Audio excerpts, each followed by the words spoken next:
Assalamualaikum warahmatullahi wabarakatuh. Waalaikumsalam warahmatullahi wabarakatuh.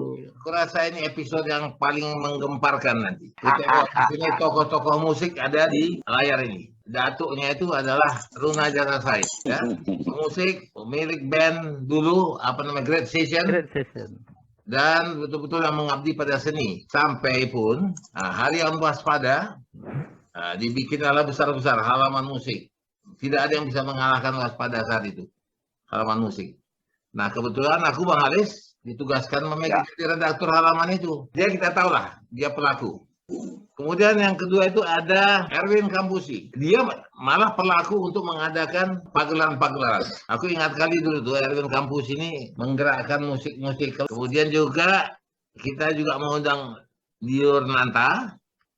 Nah, aku tuh sulit kemarin mencari wartawan musik yang ada di Indonesia, di Medan. Wartawan musik di Medan tuh sudah almarhum semua. Mulai dari Sahrudin Nur, Papa Pimpin, Buari, Boy Harjo, sama Naswan Effendi, ya? Iya. Udah nggak ada. Udah lihat juga bareng tuh kan? Iya.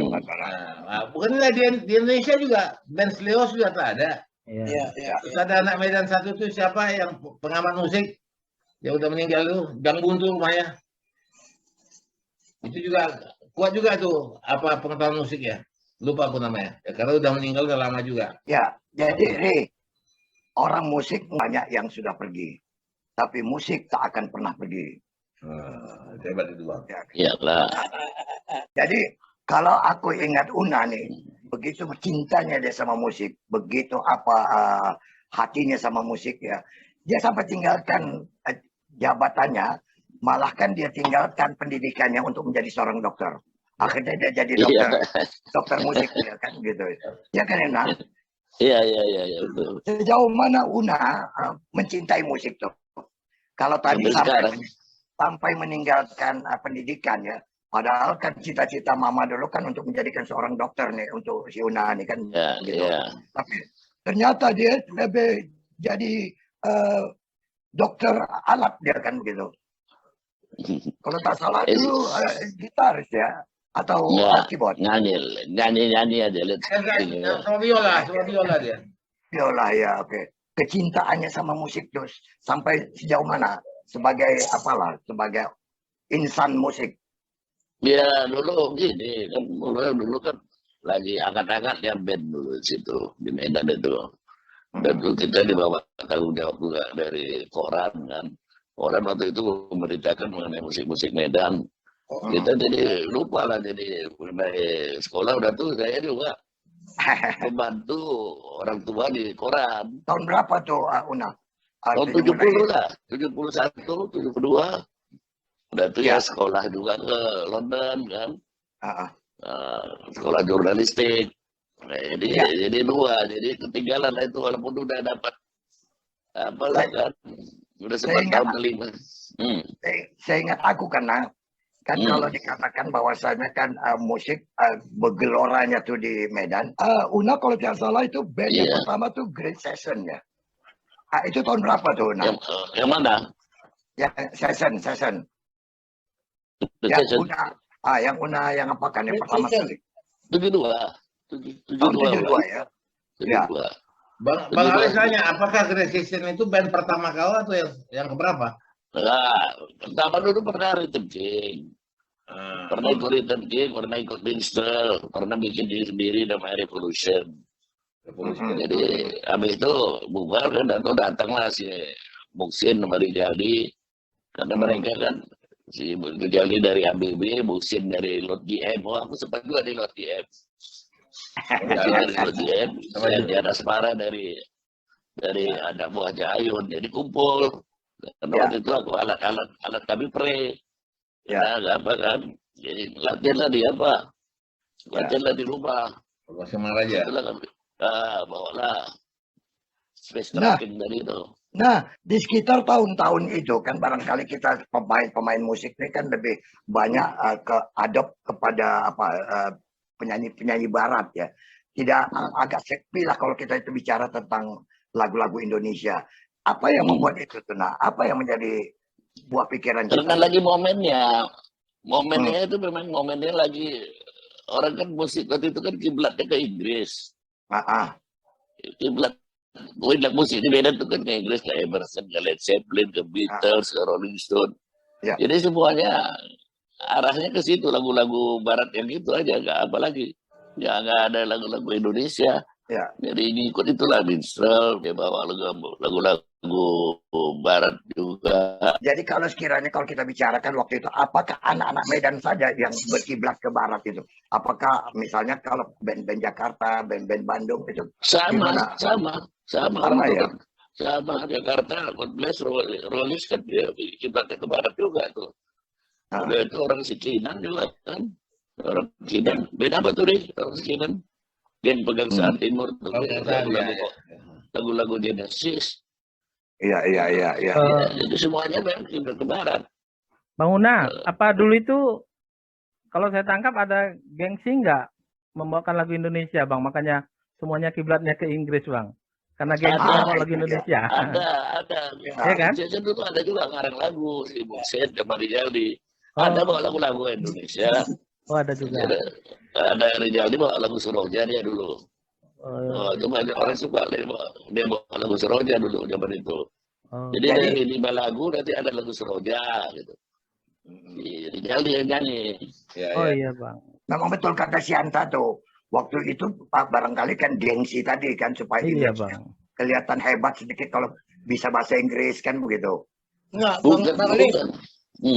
bukan itu masalahnya. Waktu itu aku ingat piringan hitam itu hampir semua lagu barat.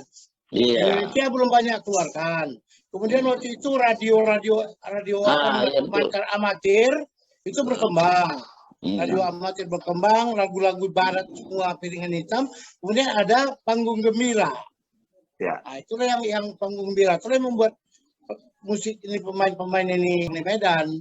Tapi kalau lagu bule itu, lagu barat, hanya karena piringan hitam waktu itu nggak banyak piringan hitam Indonesia. Iya. Tahu aku karena aku ikut juga nyiar radio dulu kan. Betul. Nah, kalau ini jadi itu betul itu Ralbus Rojatu tetap dia. Iya. Dia Ralbus Rojatu lah. Iya, betul dia ya. Tapi waktu itu Bang Lis, waktu itu di Medan juga ada yang gila-gilaan itu. Apa itu? Sambil main band sambil minum darah burung. Iya. Guntur itu ya. Destroyer. Guntur Simatupang. Iya, Destroyer. Iya, Destroyer. Potong kelinci, kan Bang. Nah, itulah waktu zaman-zaman gila-gilaan itu. Tapi serentak. Habis itu kan pergi ke Jakarta, orangnya hilang lah udah. Iya. Yang potong kelinci itu si Miki itu di Solo atau di mana itu? Guntur nggak di Medan? Medan Guntur, ya kan Bang Arjuna? Iya. Gunturnya di si Gembong ya? Iya, di Gembong. Oh, tahu. Erwin. Ya, Bang. Anda kan selalu mengadakan suatu pagelaran musik kan. Pada saat itu, pada apa yang sampaikan Una pada saat itu, Medan kan sedang lagi boomnya band-band kan begitu. Ya. Apa yang dalam pandangan Anda pada saat itu, apa memang pantas pemain-pemain musik Medan itu untuk bisa dipagelarkan gitu atau dipublikkan gitu? Waktu itu anak-anak Medan, pemain-pemain musiknya memang bisa untuk dijadikan kompetitor dengan pemain-pemain musik Jawa sana. Oh, sangat Bang. Jadi kalau pengalaman aku secara person ya Bang, tidak kalah pemain apapun di Medan ini terhadap Jawa. Kita bicara Jawa ya. Tapi kelemahannya begitu digabungkan, ini jadi masalah. Apalagi mereka mulai mencoba pindah ke Jawa, Jakarta. Mental nggak kuat. Nah justru aku sekarang mau nyambung Bang Una. Sebenarnya lebih bagus kita berorientasi atau berkiblat ke barat. Itu dulu, karena di Jawa sana pun pasti. Nah, untuk mengenalkan diri, sampai saat ini yang ku tahu, justru di sana membawakan aliran-aliran band luar, setelah mereka terkenal di publik, barulah mereka berkarya, barulah identitas mereka muncul. Tapi kalau belum apa-apa sudah kita menunjukkan ini kita ciptaan lah anggap ya, itu belum bisa, Bang. Kenapa? Aku juga lama di Jawa, kebetulan aku main band di Bandung. Semua rata-rata itu semua bawa itu dulu. Kita mau boleh contoh siapapun. Di sana tetap ada tributnya dulu dinaikkan. Iya. Setelah dia dikenal, barulah dia menciptakan. Iya. Yang zamannya Bang Una inilah yang mau ku ikuti. Sekarang ini akan aku buat tribut dulu. Nah, kalau kita orientasinya atau kiblatnya ke Indonesia, ya nanti akan muncul Peter Pan yang baru, Dewa baru, itu yang akan muncul. Noah baru itu yang akan muncul. Tapi kalau kita berkiblatkannya menurut istilah Bang Tuna di luar, itu akan beda nanti munculnya. Apakah kita Medan ini mau hanya melahirkan Noah atau yang baru? Berasa enggak kan, Bang? Ini pengalaman hidup. Ya, Bang, pengalaman hidup gitu loh, Bang. Iya. Aku ke si Anta dulu. Si Anta ini kan pengamat dia nih. Apakah lagu-lagu barat itu, ya selain memang kata tadi kita awali dengan kita mencari gengsi juga kan begitu ya, para pemain musik ini. Apakah lebih mudah menghafalnya atau gimana dengan lagu-lagu Indonesia nih? Barangkali Bang, bukan soal mudah menghafalnya. Tapi memang secara musikalitas memang jauh di atas lagu-lagu Indonesia. Tingkat kerumitannya, ya kan.